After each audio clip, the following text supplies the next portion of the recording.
हाय दोस्तों, तो एनएसडीएल का जो आईपीओ आने जा रहा है, उससे रिलेटेड एक इम्पॉर्टेंट अपडेट निकल के आया है। आईपीओ का प्राइस बैंड यहाँ पे जो अनुमान लगाया जा रहा है, उसकी डिटेल्स यहाँ पे निकल के आई है। तो इस प्राइस बैंड की वजह से क्या हुआ है कि जो अनलिस्टेड मार्केट में जो शेयर होल्डर्स थे, उनको भारी लॉस देखने को मिल सकता है। तो अपन सारी की सारी डिटेल्स अपन इस वीडियो में देखेंगे। तो कितना प्राइस बैंड है और अनलिस्टेड मार्केट में लोगों को कितना लॉस हुआ है, और सीडीएसएल से जो इस कंपनी की कॉम्पिटिटर है, उसके कंपैरिजन में ये अपनी जो एनएसडीएल का जो आईपीओ है, इसकी वैल्यूएशन क्या रहने वाली है और कितना हमको ग्रे मार्केट प्रीमियम की एक्सपेक्टेशन हो सकती है। तो ये सारी की सारी डिटेल्स अपन इस वीडियो में डिस्कस करेंगे। तो आईपीओ का जो प्राइस यहाँ पे जो टेंटेटिव है, मतलब ये अनुमान लगाया जा रहा है, जो सोर्सेज के थ्रू इन्फॉर्मेशन आई है, वो 700 रुपये पर शेयर के हिसाब से यहाँ पर आईपीओ का प्राइस बैंड रखा हुआ है। इससे एक दिक्कत ये हुई है कि अनलिस्टेड मार्केट में जो शेयर का प्राइस चल रहा था, उसमें बहुत तेज़ी से गिरावट देखने को मिलेगी। तो अपन अनलिस्टेड मार्केट में कितना स्टॉक का प्राइस चल रहा है, वो देख लेते हैं। तो यहाँ पर अनलिस्टेड जो शेयर प्राइस था अनलिस्टेड मार्केट में, जून के महीने में अगर अपन देखते हैं, तो 1250 रुपये शेयर चल रहा था। और अपना टेंटेटिव प्राइस कितना है जो आईपीओ के लिए निकाला जा रहा है, वो 700 रुपये। तो देखिए कितना ज़्यादा डिफरेंस है यहाँ पे।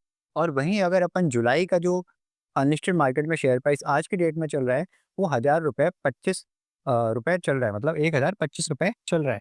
तो यहाँ पर भी बहुत ज़्यादा डिफरेंस है, जितना यहाँ पे जो आईपीओ का प्राइस बैंड लाया गया है, तो लोगों ने 1000 रुपए, 1025 रुपए या फिर 1250 रुपए के रेट पर यहाँ पर आईपीओ को परचेज़ किया होगा अनलिस्टेड मार्केट में। और अब यहाँ पे स्टॉक मार्केट में ये आईपीओ अपन को 700 रुपए में देखने को मिल रहा है, तो यहाँ पे भारी लॉस देखने को मिल सकता है। तो लॉस कितना अपन को देखने को मिल सकता है, वो अपन अभी चेक करते हैं। तो यहाँ पर जिन लोगों ने जून के महीने में अगर 1250 रुपए पे अगर अपना शेयर यहाँ पे बाई किया होगा, और जो प्राइस बैंड यहाँ पे 700 रुपये रखा गया है, इसके हिसाब से अगर हम नोशनल लॉस, मतलब ये भी लॉस हुआ नहीं है क्योंकि उन्होंने बेचा नहीं है, लेकिन अगर जो उनकी मार्केट वैल्यू है शेयर की, अगर 700 रुपये पे अगर हम निकालें, तो यहाँ पर उनको 40% तक का लॉस देखने को मिल सकता है।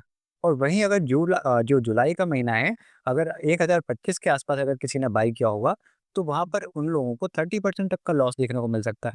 लेकिन ये लॉस सिर्फ नोशनल है। नोशनल मतलब अभी लोगों ने ये लॉस बुक नहीं किया है, क्योंकि उन्होंने शेयर प्राइस जो शेयर है उनको बेचा नहीं है। तो अभी यहाँ पे 700 रुपये तो ये है। अब ऐसा भी हो सकता है कि लिस्टिंग प्राइस 700 रुपये से ऊपर जाके 800 हो जाए या फिर 900 हो जाए। ऐसा हो सकता है कि डिस्काउंट में भी लिस्ट हो जाए, क्योंकि ये मार्केट है।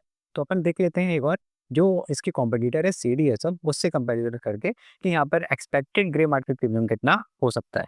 तो यहाँ पर अपन जो पीई रेशियो यहाँ पे कंपेयर करेंगे, तो यहाँ पर देखिए सीडीएसएल की कंपनी है, ये ऑलरेडी स्टॉक मार्केट में लिस्टेड है।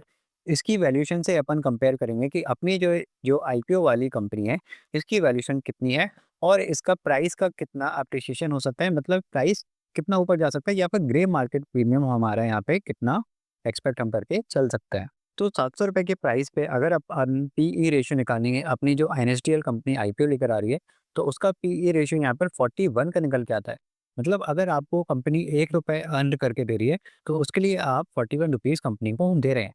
वहीं अगर अपन सीडीएसएल कंपनी है, जो ऑलरेडी स्टॉक मार्केट में लिस्टेड है, इससे अगर अपन कंपेयर करें, तो यहाँ पर इस कंपनी का पीई रेशियो अपन को थोड़ा हायर एंड पे देखने को मिल रहा है, 67 का। इसका मतलब है कि अगर कंपनी आपको ₹1 कमा के दे रही है, तो उसके लिए आप कंपनी को 67 रुपीज़ दे रहे हैं।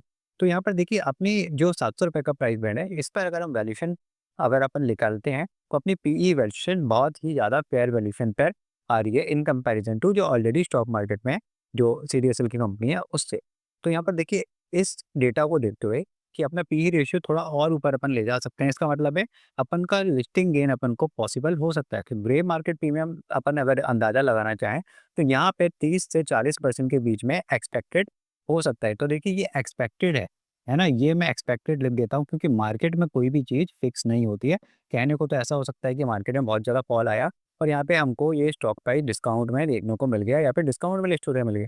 लेकिन अगर इन डेटा को अपन देखेंगे, वैल्यूएशन वगैरह जो अपन डेटा यहाँ पे देख रहे हैं, उस डेटा के हिसाब से अगर ये पीई रेशियो अगर अपन थोड़ा-सा ऊपर ले जाने की भी कोशिश करेंगे, अगर मतलब 41 से अगर मान लीजिए 50 तक भी ले जाते हैं या 55 तक ले जाते हैं आईपीओ के लिस्टिंग गेन के बाद, तो यहाँ पर देखिए 67 से तब भी सस्ता रहने वाला है। तो इस डेटा के बेसिस पर ही मैंने यहाँ पर आपको एक्सपेक्टेड यहाँ पे जीएमपी कितना हो सकता है वो बताया है कि 30 से 40% यहाँ पे अपन को जीएमपी देखने को मिल सकता है। बाकी मार्केट सुप्रीम है, मार्केट में कुछ भी हो सकता है, तो ये केवल एक एक्सपेक्टेशन है। आई होप कि इस वीडियो के थ्रू मैंने आपको सारे कंसर्न्स मैंने आपको क्लियरली बता दिए हैं। अभी डेट्स कंफर्म नहीं हुई हैं, तो डेट्स जैसे ही आती हैं, वो मैं आपको बता दूँगा। मिलते हैं अगली वीडियो में। तो अगर नए हैं चैनल पे तो आप यहाँ पे सब्सक्राइब करके चल सकते हैं, तो सारे अपडेट आपको मिलते रहेंगे। टेलीग्राम चैनल की लिंक भी आपको नीचे मिल जाएगी, फ्री में आप जॉइन कर सकते हैं। वहाँ पे मैं ग्रे मार्केट से रिलेटेड अपडेट्स भी डालता रहता हूँ। तो चलिए मिलते हैं अगली वीडियो में, तब तक के लिए गुड बाय।